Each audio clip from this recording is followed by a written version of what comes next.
এই জগৎ সংসারটাকে একটা কর্মভূমির সঙ্গে তুলনা করা হয়েছে। ঠিক যে এরকম কৃষক যদি এই ভূমিতে একটা শস্যদানা ফেলে তাহলে শত শত শস্যদানার উৎপত্তি হয়, ঠিক সেই রকম আপনি এই জগৎ ভূমিতে যে কর্ম করবেন সেই কর্মটাই শত শত হাজার হাজার গুণে আপনার কাছে ফিরে আসবে। আপনি যদি কারো চোখ দিয়ে 1 ফোঁটা অশ্রু ফেলান তাহলে আপনার চোখ দিয়ে 100 ফোঁটা অশ্রু ফেলানোর জন্য আপনি প্রস্তুত থাকুন।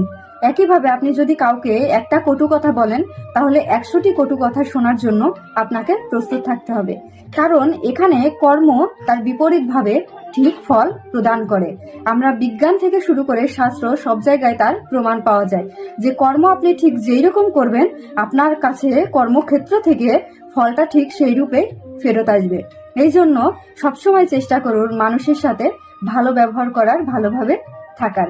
না হলে আপনি ঠিক যা দিবেন প্রকৃতিকে, প্রকৃতি আপনাকে একসময় সেটাই ফেরত দিবে। হরে কৃষ্ণ।